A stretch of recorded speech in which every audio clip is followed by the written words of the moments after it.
Olá, turma! Tudo bem com vocês? Espero que sim. Vamos para a nossa revisão para a avaliação de língua portuguesa e também de redação do nosso segundo bimestre, certo? Sétimo ano. Vamos lá? O primeiro conteúdo que nós estudamos foi o gênero textual editorial. Sabemos que o editorial, ele é um texto do tipo dissertativo argumentativo. Ele é diferente dos outros textos que vêm nas revistas e nos jornais impressos, porque como reportagens e notícias, que são textos informativos, o editorial é um tipo de texto que traz opinião. Então, é mais um texto opinativo. O que é, então, um editorial? É um artigo que exprime a opinião do órgão jornalístico, certo? Então, não é a opinião de uma só pessoa. O artigo é a opinião de uma só pessoa. Já o editorial é a opinião do órgão jornalístico, da revista, do jornal em questão. Normalmente, ele é redigido pelo redator-chefe, para colocar a opinião de todo o grupo que faz aquele jornal ou que faz aquela revista. Porém, pode ser escolhida uma outra pessoa para redigir o editorial, mas essa pessoa não assina o editorial. O editorial, ele é assinado pelo grupo, vem o nome da equipe da revista. Equipe revista fulana de tal, equipe jornal fulano de tal, certo? Não vem o nome da pessoa que redigiu. Ele tem a finalidade de persuadir o leitor a partir de argumentos consistentes, como comparações, como depoimentos de autoridades, dados estatísticos e de pesquisa. Então, como um texto dissertativo, ele vai trazer as ideias da pessoa que escreveu para que o leitor seja persuadido a também pensar daquela forma, certo, pessoal? A linguagem do editorial e as regras de escrita. A língua na escrita de um editorial tem que ser a língua formal, padrão e ser objetivo, ir direto ao assunto. Emprega-se a terceira pessoa, quer dizer, o ele, e não o eu. Eu não posso falar que é a minha opinião. Nunca se deve assinar o editorial, como eu falei anteriormente. O editorial vem escrito lá equipe tal, que é o nome da equipe do jornal ou da revista. Tem que se empregar um título adequado ao tema tratado. Claro, um título que esteja de acordo com o assunto. A estrutura convencional, ela está organizada em 3 partes, que é a estrutura do texto dissertativo, que vem primeiro uma introdução, normalmente o primeiro parágrafo, um desenvolvimento com 3 ou 4 parágrafos e uma conclusão, concluindo toda aquela ideia que pode ser resumida em 2 ou somente um parágrafo. O desenvolvimento, ele deve ser estruturado a partir de exemplos, de comparações, de depoimentos, de pesquisas, de dados estatísticos, de citações e de retrospectivas históricas, para que a pessoa que esteja lendo seja convencida daquilo que está sendo falado. Agora, eu vou colocar aqui um exemplo de um editorial.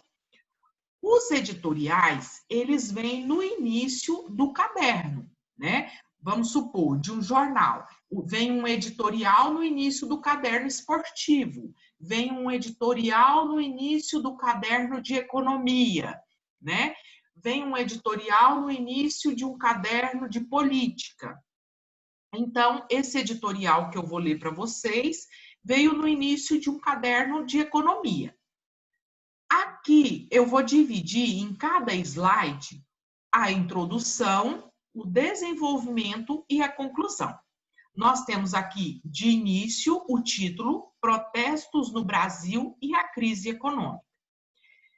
Quando o editor-chefe foi escrever, ele escolheu um título que mais se parecesse, que mais combinasse com o assunto que ele tratou. Então, ele escolheu esse título. Logo em seguida, ele faz uma introdução, uma apresentação do que ele vai falar. Desde o ano passado, nos deparamos com diversas manifestações que se espalham pelas capitais e cidades do país. Todas elas demonstram a insatisfação dos brasileiros com a política, a economia e os problemas sociais no geral. Isso é o que está na mídia aí, né, pessoal?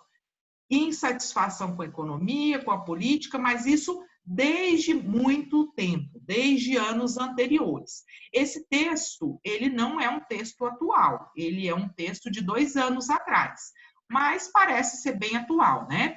Então, ele fala sobre as manifestações de insatisfação dos brasileiros com a situação do Brasil. Em seguida, ele traz para a gente o desenvolvimento. Ele vai falar um pouquinho dessa insatisfação. O que mais ouvimos no café, no supermercado, nas paragens de ônibus ou mesmo no trânsito são frases do tipo: aonde vamos parar? Isso é culpa do PT. Estamos afundando. O preço das coisas aumentam e nosso salário nunca. Então, ele colocou exemplos aí.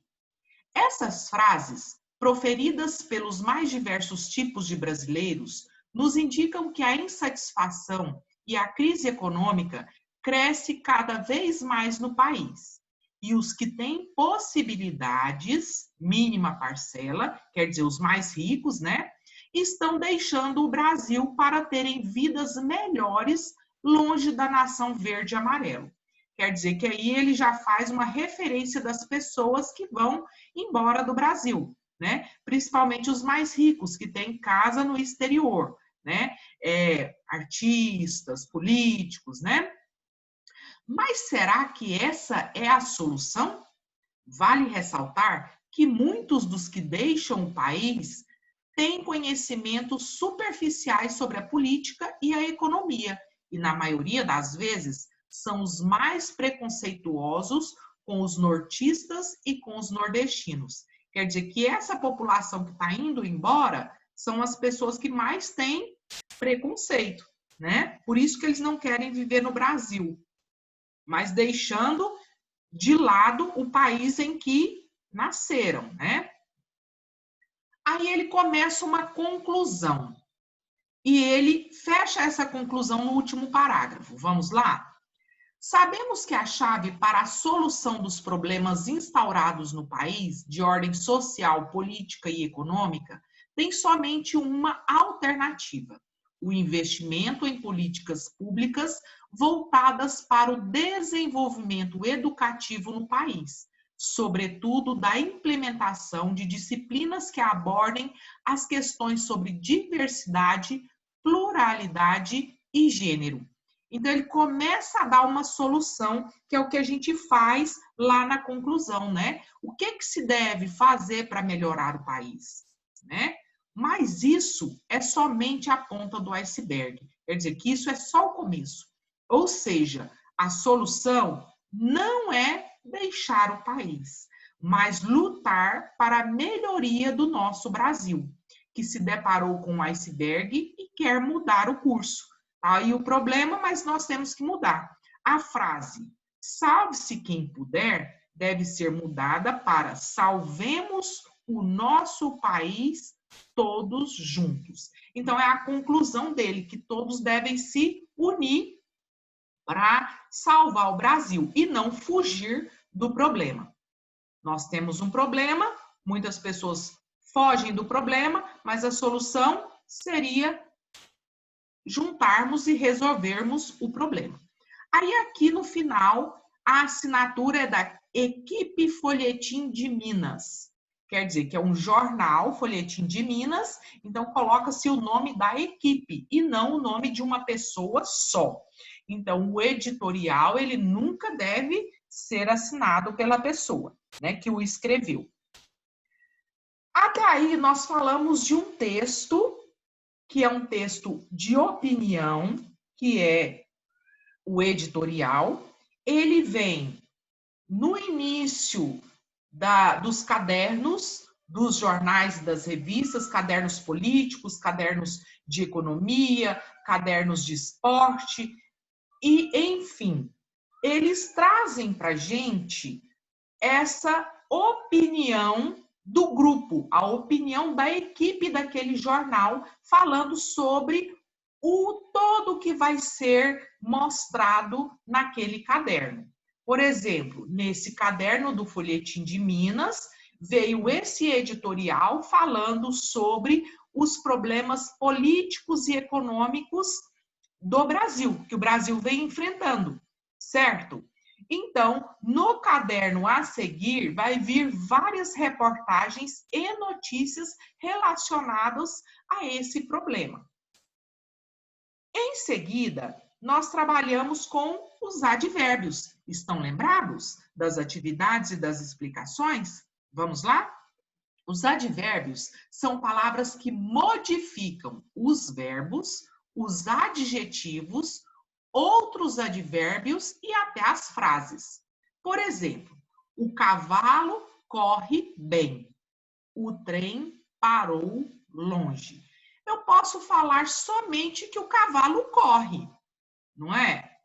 Mas o corre bem, ele está falando, ele está intensificando a forma como o cavalo corre.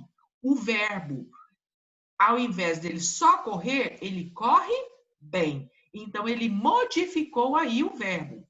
O trem parou longe. Olha, se eu falasse assim, o trem parou, ok, uma frase, mas ele parou longe, já modificou o local aonde o trem parou. Então, também modificou a nossa frase, mostrando que o local foi em um local diferente, né? Longe das pessoas, longe da plataforma, né? Podem ser organizados em várias subclasses e são normalmente classificados de acordo com as circunstâncias em que eles exprimem. Exemplos, vamos lá para as subclasses dos advérbios. Nós temos advérbio de tempo, é uma circunstância, circunstâncias de tempo. Hoje, ontem, anteontem, amanhã, antes, depois, agora, ainda, cedo, tarde, já, depois, logo, antigamente, outrora, sempre, nunca, jamais, são advérbios de tempo, que nos remetem a uma circunstância de tempo. Ele jamais viverá sem o seu amor, né? Um advérbio de tempo, que ele, ontem ele não escovou os dentes. Quer dizer, que ele não escovou os dentes, a gente já sabe. Mas quando foi? Foi um advérbio de tempo, foi ontem. Então, a circunstância que ele quis nos informar foi um advérbio de tempo, ontem. Advérbios de lugar: abaixo, acima, acolá, adiante, ali, além, aqui, cá, dentro, atrás, debaixo, perto, longe, junto, defronte, etc. Então, vi o filme junto ao Miguel. Quer dizer, se eu falasse vi o filme, ok, eu vi um filme.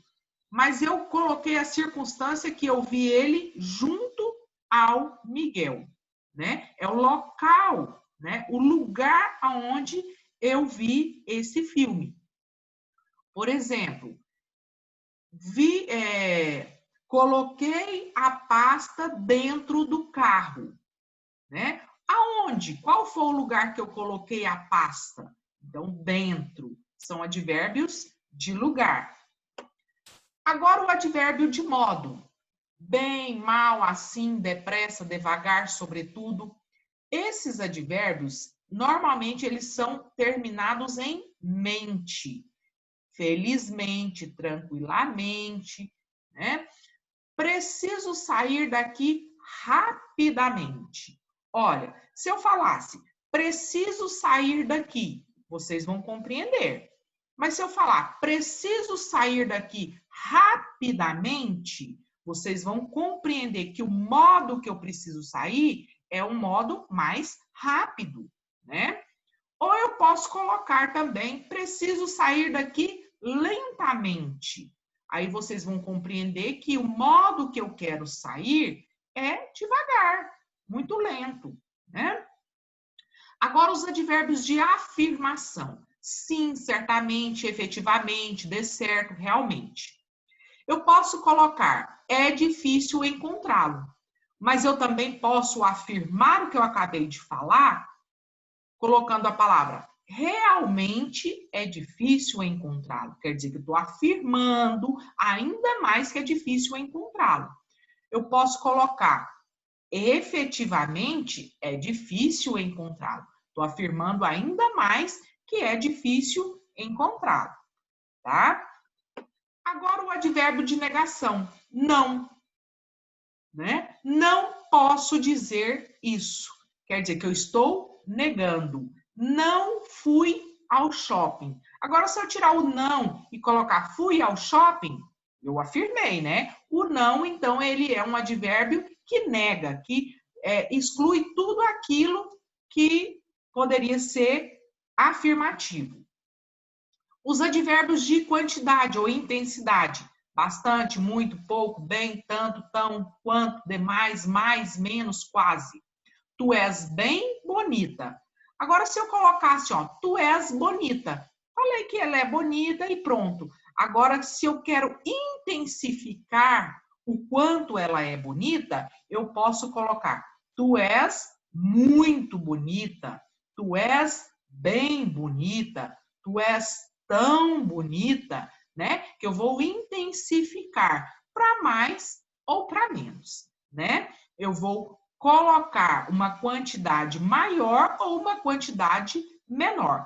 Se eu falar assim, eu quero bolo, você sabe que eu quero bolo. Agora, se eu falo assim, eu quero muito bolo, né? Então, eu intensifiquei, eu coloquei uma quantidade elevada. Agora, eu falo assim, eu quero pouco bolo, né? A quantidade diminuiu. Então, o advérbio de quantidade e intensidade é para fazer essa circunstância aí, de diminuição, elevação, ou de diminuição, né? Diminuir ou de elevar. Agora, advérbio de dúvida é aquele que vai dar uma circunstância de que eu não sei se vai acontecer ou se vai, né? Talvez, acaso, porventura, possivelmente, provavelmente. Amanhã, talvez viajaremos, né? Poderia colocar amanhã viajaremos. Então, eu estou afirmando. Agora, se eu tenho dúvida, eu vou colocar a palavrinha talvez, que vai dar uma circunstância de que pode ou não acontecer. Olha a dúvida aí. Amanhã, provavelmente, viajaremos. Também é uma circunstância aí de dúvida, certo? Esses, então, foram os advérbios, né? E as subclasses dos advérbios.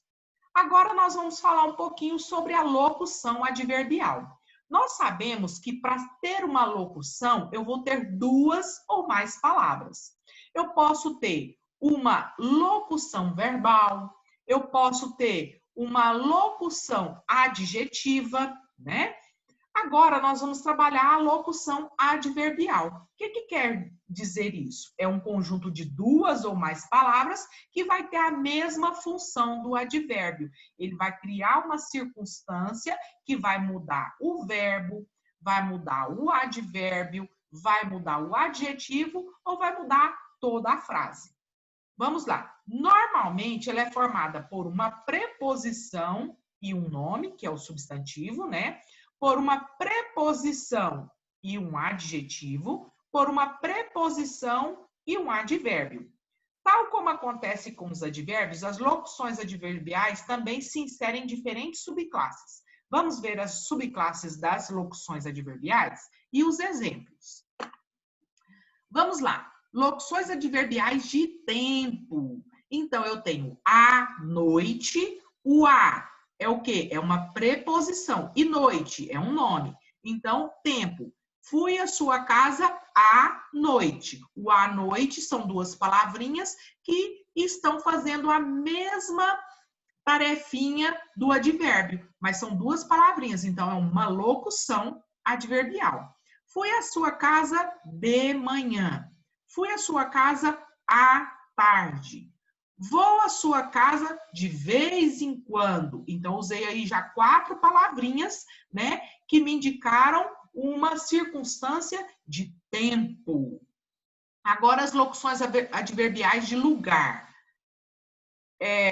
Estou ao lado dele, né? Ao lado é o lugar, né? Ele veio de longe. O de longe também é o lugar de onde ele veio, né? Então, são duas palavrinhas ou mais que eu vou utilizar para indicar o lugar, uma circunstância de lugar.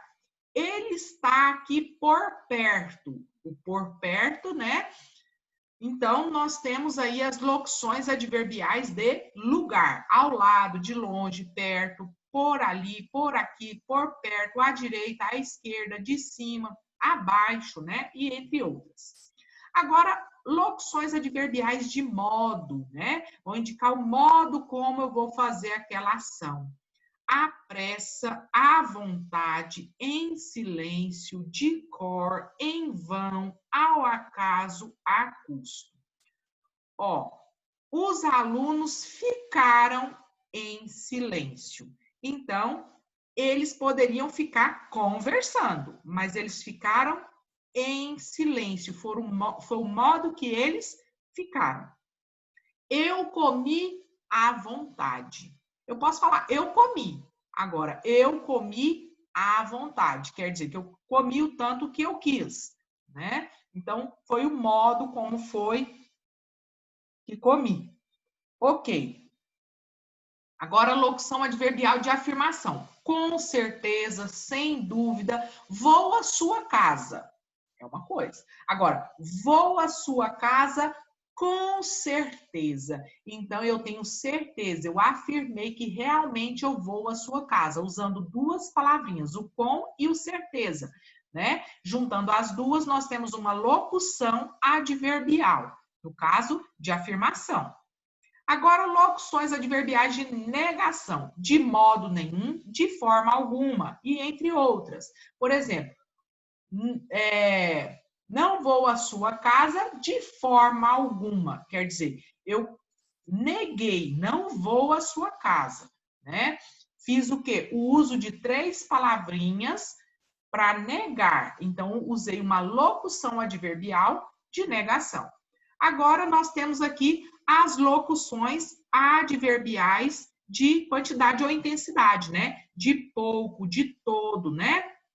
Então, são locuções que eu vou usar para intensificar alguma coisa ou diminuir alguma coisa, como lá no advérbio de intensidade, né? Só porque aqui nas locuções adverbiais eu uso 2 ou mais palavras. Certo, pessoal? Espero que vocês estejam estudando, estejam se preparando para as nossas avaliações que estão quase acontecendo, né? Assistam esse vídeo várias vezes. Estarei também no fórum para tirar as dúvidas de vocês. Então, no nosso dia marcado aí, estarei no fórum, né?